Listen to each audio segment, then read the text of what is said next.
Hello, hello, hello. I am Zakiya Monique, master relationship strategist, transformational speaker, best-selling author of Killer Connections.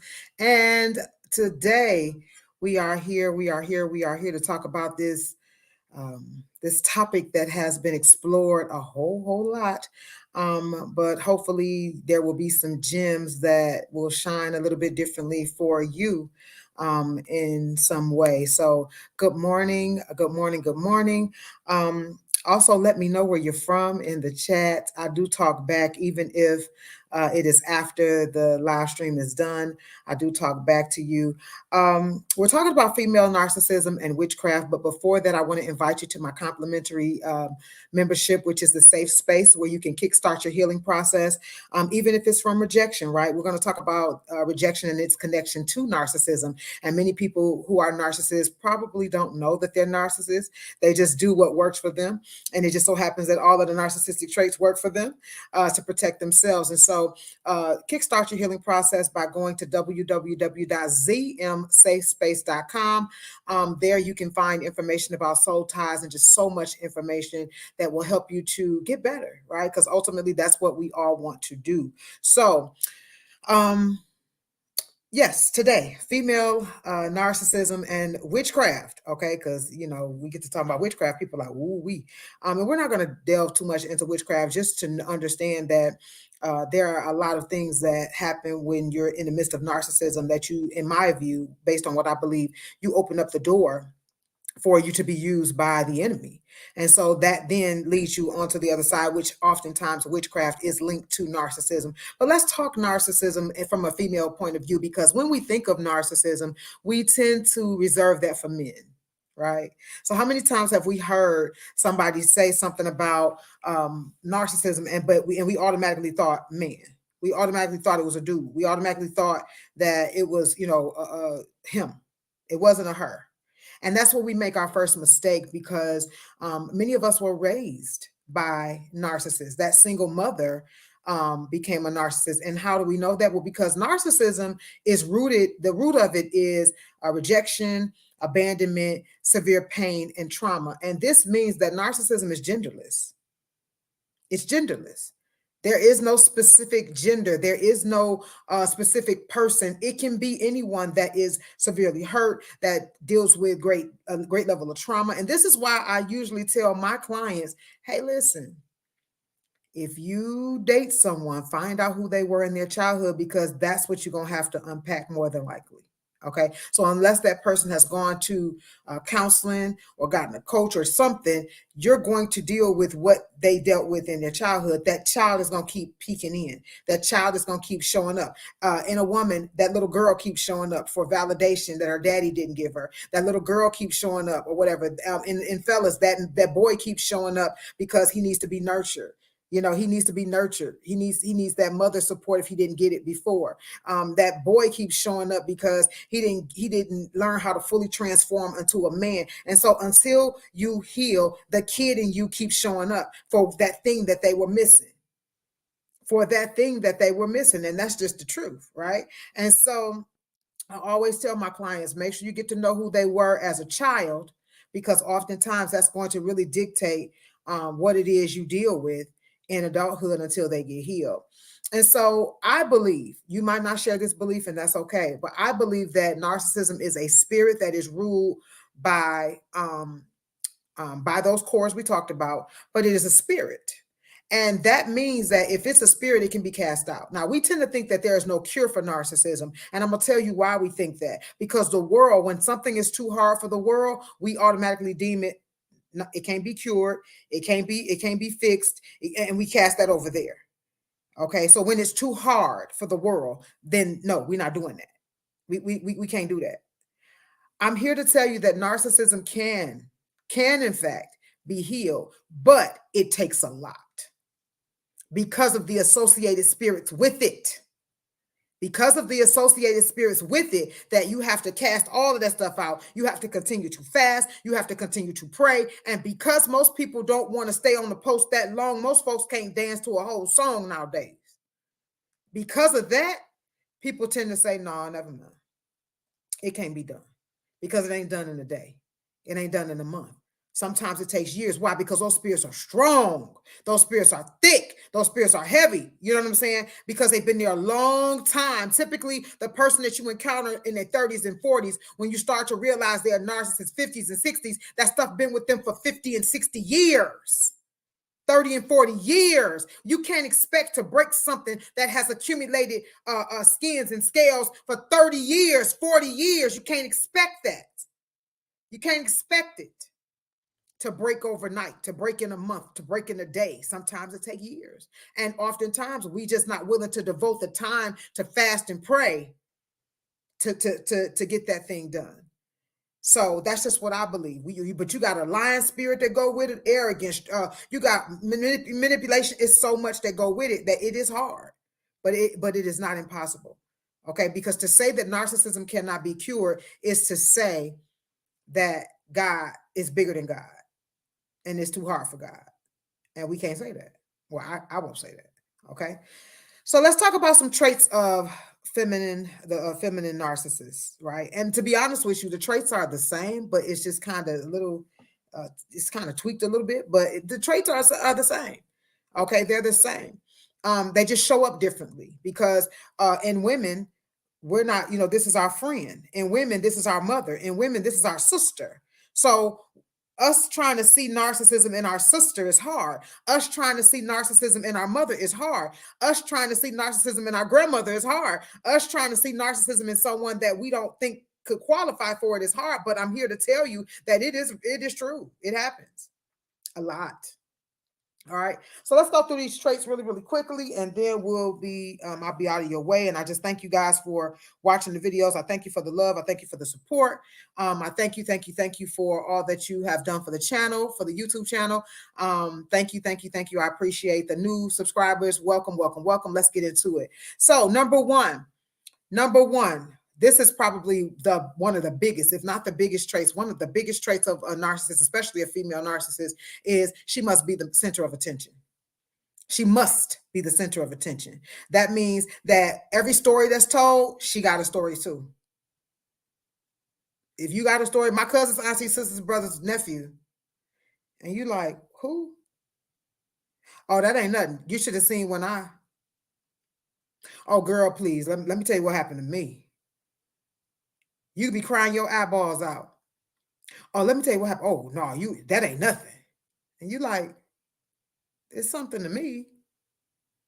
Now, hear me clearly. Let me give you a disclaimer. I'm not saying that if you got one of these traits, you're a narcissist. I'm not saying that. I'm not saying if your mama or your cousin or your sister got one of these traits, they're a narcissist. I'm not saying that. But what I'm saying is when you have a compilation of these traits, you might want to deal with that. You might want to get a little closer, dig a little deeper. When you have a compilation of these things that I'm finna talk about, yeah.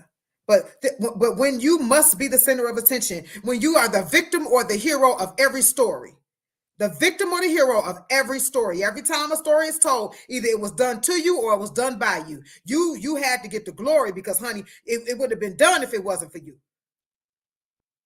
You might want to check that. If it wasn't for you, you saved the day. Either you saved the day or they hurt you. They just messed you over.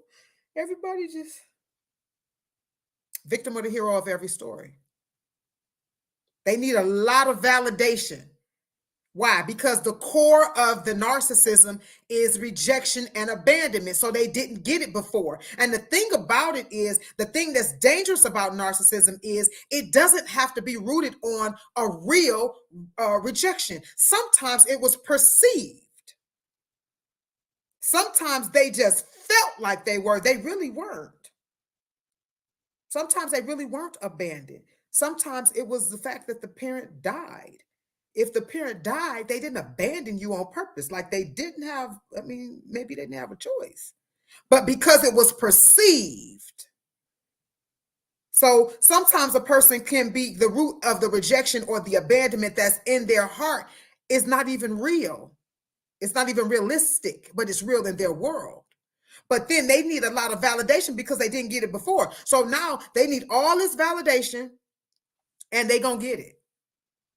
By hook or by crook, they're gonna get it. They're gonna be the victim of the hero of every story. They're gonna upstage you in every story. They got a story to match you or whatever. They're gonna get it. And if they feel like they're no longer getting attention, it's hell to pay for somebody. It's hell to pay for the person who got their attention. That becomes their enemy. This is why when you are a confident woman and you walk into the room and you just, you're in there, you're vibing with everybody. It's always that one chick that's in the corner and she jealous or she mad and she's snarling at you. What they call it, snarling, but she growling at you and you trying to figure out what I do to her. You came in and took her attention. And she got a little narcissism in her. And so she's like, who is she? I don't like her. And you're like, I don't even know you.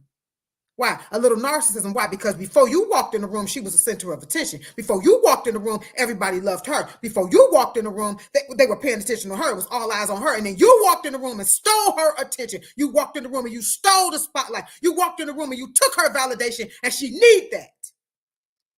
She needed it. How did she get it before? Well, in the beginning, they do so much for you. See, women love bomb too. They just do it differently. As a female narcissist, they love bomb too. They say, you want me to take you here? You want me to go get this? You want me to do this for you? And it's like, okay. And what they're doing is they're storing up investments. This is an investment. Because once I get you on my team and now I'm going to control you. So in the beginning is, you want me to do this for you? I'll take you here. Oh, it's no problem. I'll go here. Oh, I'll come. I would help you. Oh, it's no problem. Oh, and so they win you over because you think, no, not them. No, she's so nice.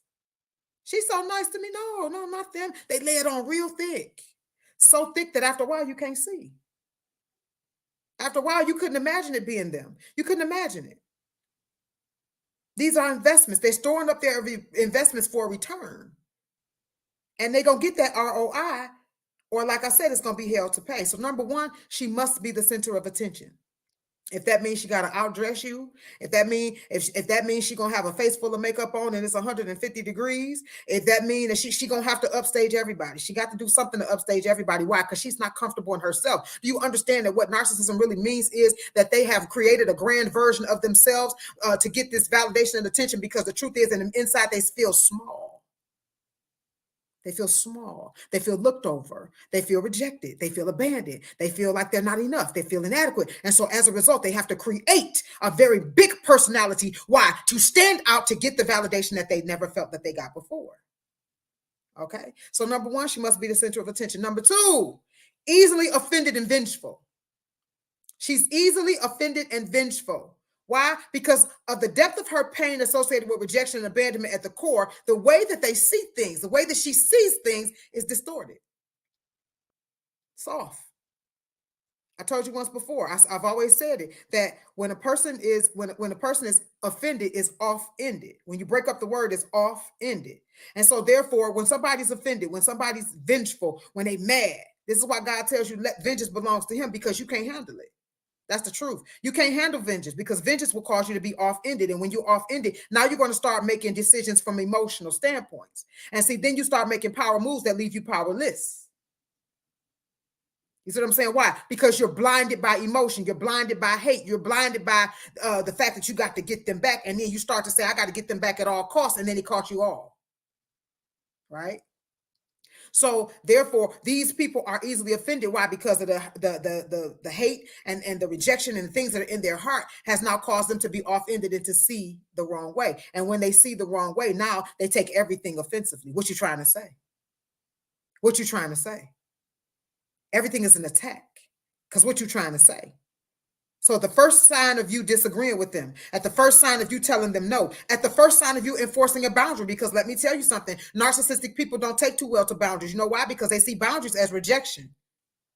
See, you create boundaries as a healthy person. You create boundaries because you say, let me give you the best version of me. They see boundaries as you saying you're keeping the best version away. You're not letting them have their way. And so when you start to enforce a boundary, when you tell them no, when you say, well, I disagree, guess what happens? They flip out and threaten. They threaten you. I'm going to get you back. I'm going to get you. and they'll tell your secrets because they mad.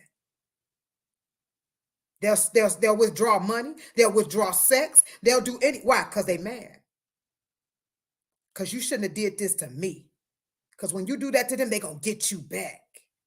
Why? Because they're easily offended and vengeful. That's just the trait. You will see a whole different side of them. Because see, in the beginning, they started off saying, you want me to do this for you? You want me to go there for you? You want me to do that for you? And then all of a sudden, they didn't get that ROI. Then all of a sudden, you didn't agree with them anymore. Then all of a sudden, you enforced a boundary. And then you saw the flip side of them. You saw the flip side of them. I always tell people, if you want to see a person and see how healed a person is, tell them no or disagree with them. If you want to see how healed a person is, tell them no or disagree with them. And I guarantee you, you will see just how healed a person really is. Okay, so that's number two. Number two is easily offended and vengeful. Number three, they have ungodly pride. And when I say pride, I mean they are full of pride, full of pride. And one of the things that makes narcissism so hard to break is the spirit of Leviathan, which is the father of pride. That means it's the greatest level of pride, and that's hard to break, right? Well, how does this show up in a female narcissist? She don't apologize. She don't apologize. And a lot of baby boomer mothers don't apologize. You know what they'll say? Well, it didn't kill you. I did the best I could with what I had. You all right. My mama did the same thing to me. And that's what'll happen, right? And they leave it at that. They do not say, I apologize, because they like, sorry for what? No. But a lot of baby boomer mothers also have a lot of a depth of pain that they dealt with. And that's the root of a lot of them were rejected by people they love, men they love, families, whatever. A lot of them were abandoned. And so by the time they have children and grow up or whatever, and grow up and have children or whatever, they very well have a lot of narcissism in them. But they don't apologize, and they will lie. They will go to any extent to be right. If they got to lie, they will. They sure will. They will lie to be right. But the Bible says that pride goes before destruction, the Holy Spirit before a fall. And so this is why it spirals out of control in their lives. The Bible also says rebellion is as witchcraft, and stubbornness is as iniquity and idolatry. So when we're too stubborn to apologize, when we're too stubborn to say, or to even give forgiveness, because sometimes it's not just apologizing, but it's also extending forgiveness to the person who apologizes to us. When we're too stubborn for that, right? What does that say? It's as iniquity, which is continuation, a perpetual sin, and idolatry, which means you have another God. And guess who that God is? You. You've made a God out of your own feelings. You made a God out of your own emotions. You made a God out of you. And so therefore you put yourself, you say, nope, I'm not apologizing because of what they did to me. And understand that your forgiveness depends on your forgiveness. Say that 3 times. Your forgiveness depends on your forgiveness. If you don't forgive others, then guess what? God says, you have to pray and stand. You have to pray forgiving others. And until you do, go get that right. So a lot of people right now are not able, are at sheer standstills for purpose, sheer standstills for blessings, sheer standstills for the things that God want to do. Why? Because you won't forgive them. And he says, well, that it causes a disconnect between us because I can't forgive you until you forgive them. Your forgiveness depends on your forgiveness. Okay. And so narcissistic women, they don't forgive. They don't forgive, and they like, nope. And I'm going to use it. I'm going to keep using it. I'm going to keep using it. Why? Because it gives me the opportunity to keep doing what I've been doing. See, if I keep telling you what happened to me when I was in this relationship, if I keep telling you what happened to me over here, over there, over here, it brings pity, and it allows me to continue the perpetual cycle of damaging other people. And then, and I have a reason to do it because you don't know what happened to me. Oh, okay. Ungodly pride. And this is why they self-destruct. Number 4, they're highly competitive with anybody, including family. highly competitive. When that girl walks into the room, she activates their insecurity because she is secure. And so guess what? It activates that insecurity, and it activates what else? Competition. She is highly competitive with anybody, even her sister, her mother, her children, anybody. Why? She needs validation and attention. And when somebody else gets it, they become her enemy. And this is the reason why we see mothers and daughters competing. This is the reason why we see sisters competing. This is the reason why we see friends competing. Why? Because I need the validation and attention. And we all know that it's only so much validation and attention that's going to be in a room at one time. And they got to get it all. They got to. And who wins out of this? Those who profit from the competition, like the beauty industry. Why does the beauty industry profit? Oh, because we do so much. We got to go get our lashes done. We got to go get our eyebrows done. And I'm not saying in any way, shape, or form that doing all of these things for ourselves is wrong. But what I'm saying is, if you think back to it, think about it now. We ain't even got to go back. Think about it. Most men say they like natural. And I'm talking about men, not boys, not boys or males, but most men, the ones that we swear we want, most men, the ones that we swear we need, most men, the ones that we swear we're doing it for, they say, we like you natural. We like your natural hair. We like your natural face, you know, and don't get me wrong, if there are some people that have skin ailments or ailments, I'm not talking to you, but I'm talking about people who have perfectly great skin, who have nice teeth, who have other, you know, what are you doing all this for? Most of the time, it ain't for him. Most of the time, it's because you want to upstage her. Most of the time it's because you in competition. It's competition. And the beauty industry and society and all of them, they profit because we're competing against each other. The world profits because we're competing against each other. And the kingdom of God is damaged because we're competing against each other. You understand? We get so much done, and all for the men to say, yeah, that's nice. Because they don't even care. You know, they just want you to look nice, put together. That's it. Just be nice and put together. However your hair is, that's how it is. Right? But we doing that to upstage each other most of the time, or we doing that to cover up insecurities most of the time. It ain't got nothing to do with the men. And so the beauty industry wins, the world wins, society wins, but the kingdom of God loses because we're in competition. So where competition is, love truly can't abide, right? Because if I want to be better than you and I want the most and all of that, I can't be rooting for you too. If I want the most and I want the best and I want it all, I can't be rooting for you that way. Right? Competition and love can't truly abide in the same place. So we have to be careful with that. Number 5, she is messy and critical of others. She is very messy and critical of others. Why? Once again, it's part of that competition because she has to minimize you in order to maximize herself. She has to minimize you to maximize her. Right? Remember, I told you inside narcissistic people feel small because they feel rejected, they feel abandoned, they feel this, you know, they feel like they've been overlooked, they're inadequate. And so as a result, they have to minimize you. That's why they tear you down after a while. They tear you down so that they can lift them up. So they'll tell you how great they are and then they'll pick you apart. Why do they do that? Because they have to maximize themselves. That's the only way that they can get that validation that they need is through competition. These people will gossip about any and everyone to keep the spotlight of criticism off of them because they don't take criticism well. They feel attacked. But they stay in the middle of some mess. I'm talking about stay in the middle of some mess. But when you confront them, gaslight. I ain't say that. I don't remember saying that. I ain't say that. Or if everybody involved come and gang up on them, oh, they finna cuss everybody out and leave.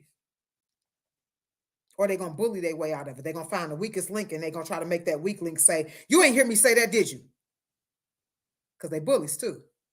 Mm-hmm. They're going to get out of it in some way, shape, or form. So if everybody is all around, they're going to find a way to strike. But they're very messy and very critical of others. All right. Number six, they are master manipulators. Master manipulators. So what they do is they will keep probing in your business. They will keep probing, right? They'll keep probing until they find out your weak spot. They'll keep probing. They'll listen. They'll listen to everything that you have to say. They'll ask questions and they'll let you talk and they'll let you talk. And they'll you know, in the beginning, just in the beginning now, in the beginning, because remember, they need attention. But in the beginning, they're going to let you talk and let you talk because they're trying to find your weak spot. They're trying to find the thing. They're trying to find what you need, right? So that they can dangle that need over your face, you know, over you, or in your face. And so what they'll do is they will use their beauty. They will use sex, you know, they will use education. They will use material possessions. They will use talents and gifts or whatever they have at their disposal to draw you in. And then when they draw you in and they know that they have you, that's when they strike. That's when they strike. When your guard is down, when you now trust them.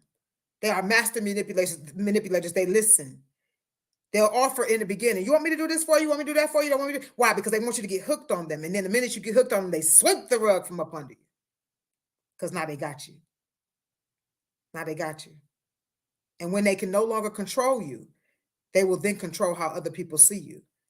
This is how all of a sudden folks is crazy. So you was dealing with them for 10 years and all of a sudden they flipped out and they crazy.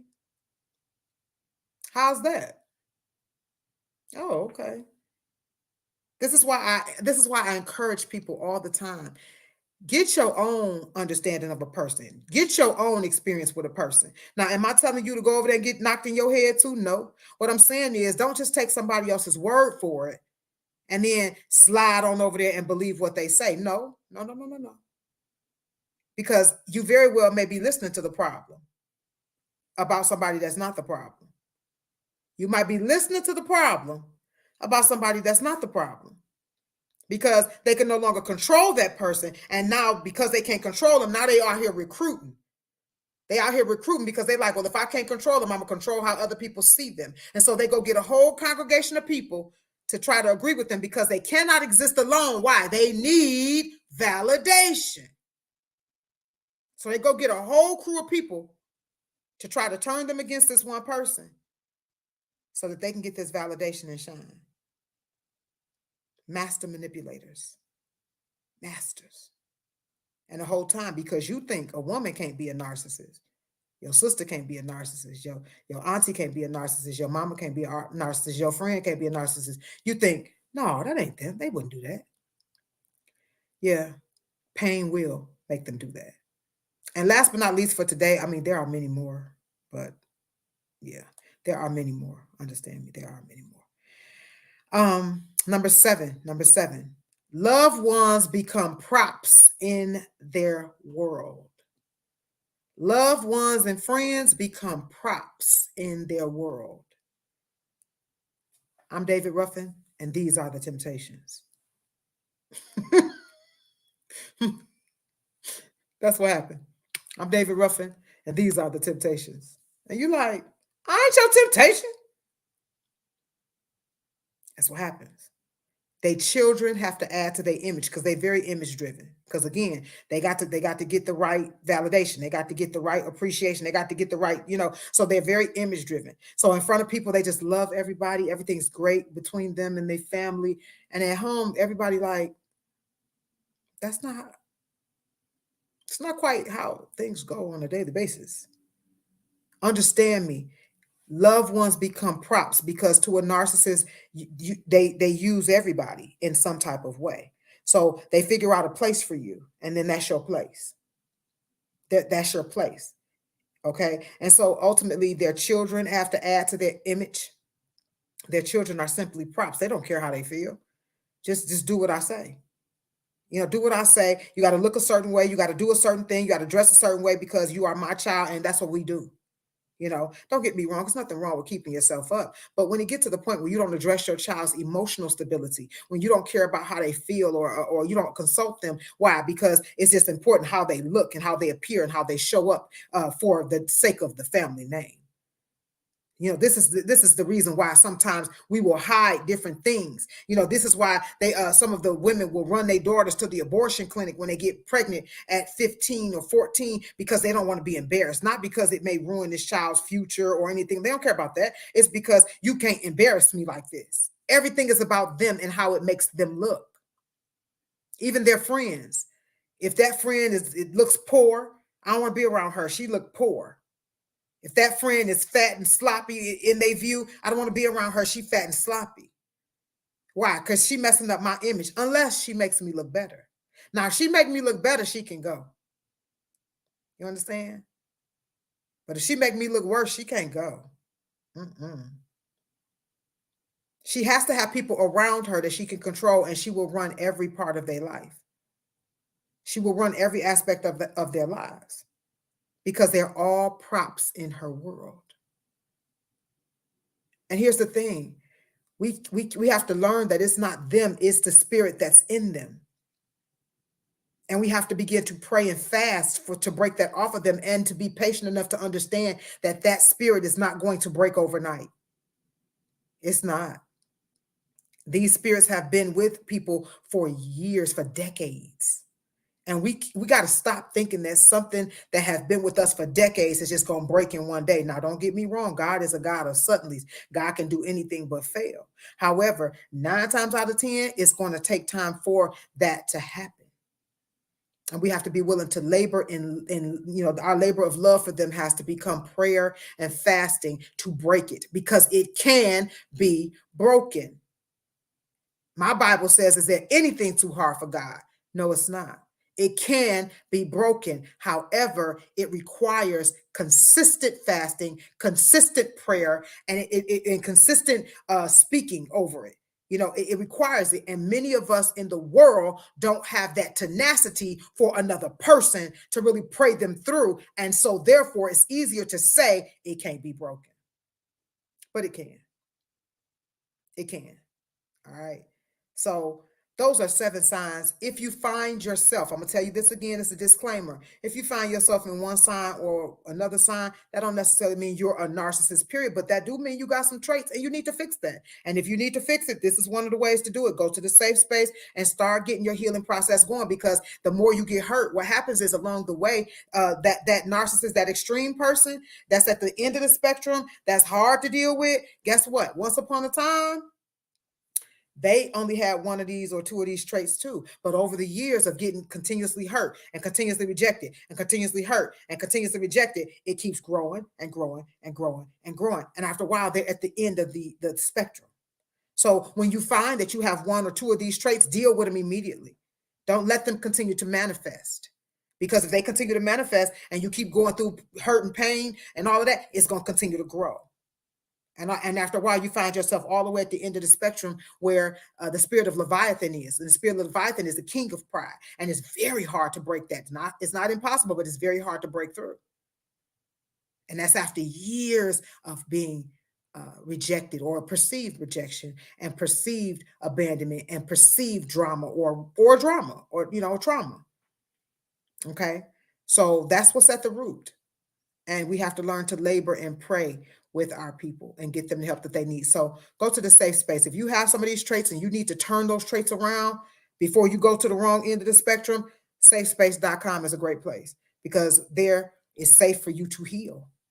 Every place is not safe for you to heal, because in order for you to heal, you have to open up and be vulnerable. And sometimes when you open up and be vulnerable, that's how you get another cut. That's how you get another wound, because you opened up and you were vulnerable to that person. And then they did what? They told all your stuff.